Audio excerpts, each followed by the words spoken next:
रणविजय ने ये काम क्यों किया? क्योंकि सबसे पहले हमारा 37 ईयर्स जहाज का हो चुका है, 37 साल, तो उसकी सेलिब्रेशन में। एंड दूसरा हमारा जो थीम है maritime awareness and road safety, उसको हर जगह प्रोपोगेट करते हुए हम आगे बढ़ रहे हैं। तो मैंने जो सवाल पूछा था उसको दोबारा दोहराता हूं, हम अयोध्या क्यों जा रहे हैं, हम कहीं और क्यों नहीं जा रहे?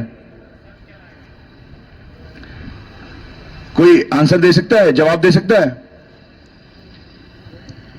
इस देर तो राम मंदिर तो बहुत जगह है, उसमें ऐसा क्या खास है, मैं अयोध्या क्यों जाऊं इतनी दूर? कि भारत एक मेजॉरिटी हिंदू देश है, हिंदू राष्ट्र है। सो पूरी दुनिया में रिलीजन जो धर्म के हब हैं, 2 थे पहले मेन, अभी एक तीसरा हब भी आया है अयोध्या में, तो उसको सेलिब्रेट करने का भी एक रीजन है।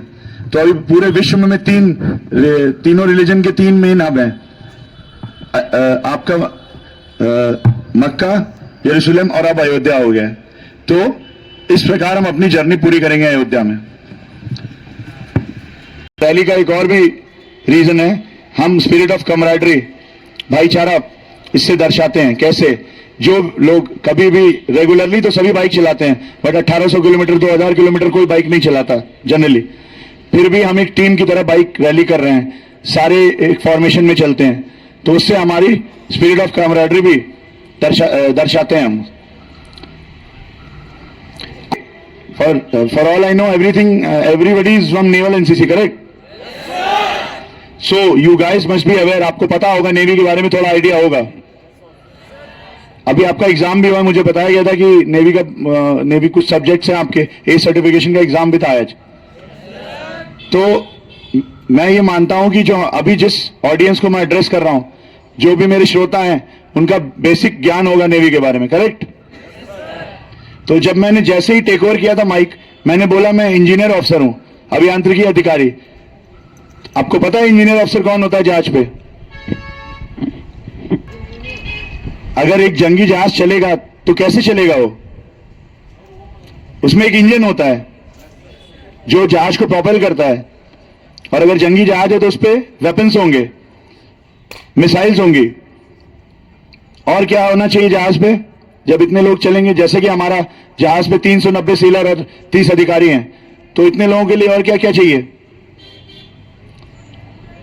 खाना पीना, एयर कंडीशनिंग, और जहाज को चलाना भी तो आना चाहिए। जैसे बाइक हम रोड पे चला रहे हैं, हमें आती है तभी तो हम चला रहे हैं, हमको पता है कि सामने ट्रैफिक है तो कौन सा गियर डालना है, इंडिकेटर देना है। हम अगर नहीं चलाने जानेंगे तो क्या होगा? एक्सीडेंट।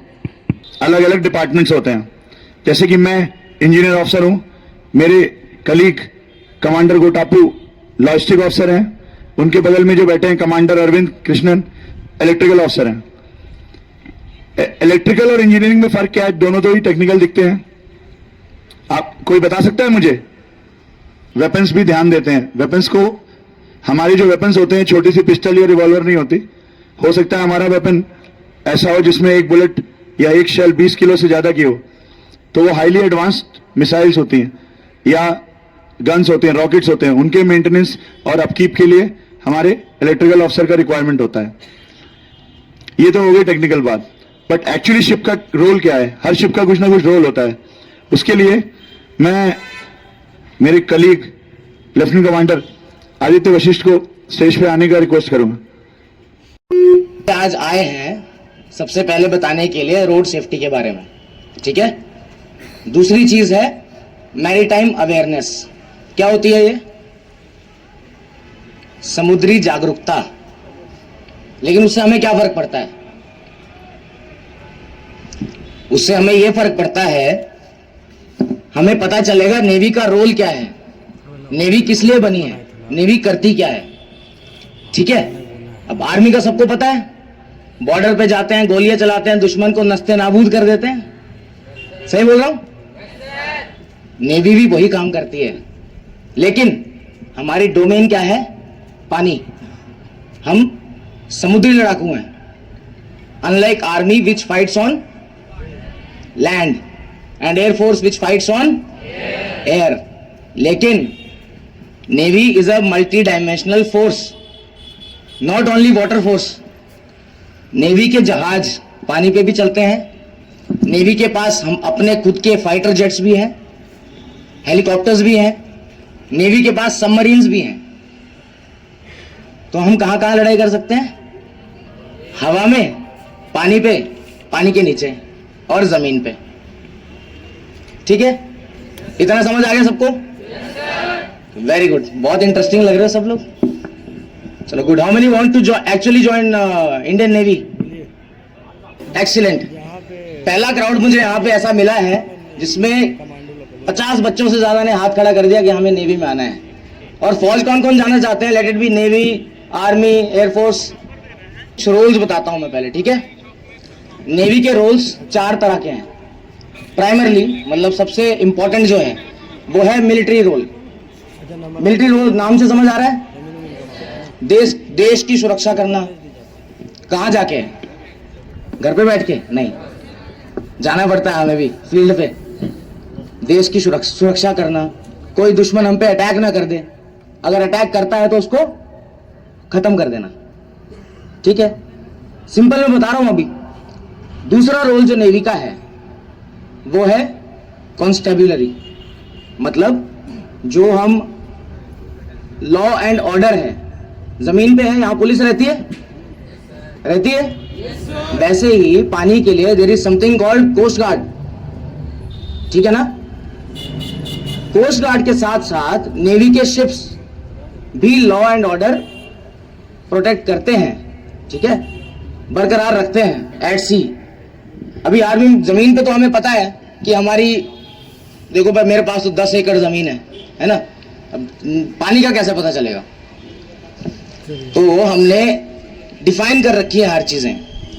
हमारी जो कोस्ट है, जो बीच है ना, मुंबई वाला, विशाखापट्टनम वाला, कोची में है ना, तो उस बीच से लेके 12 नॉटिकल माइल दूर तक, उस बीच से लेके 12 नॉटिकल माइल समंदर की तरफ अंदर, उसको क्या बोलते हैं? Territorial waters.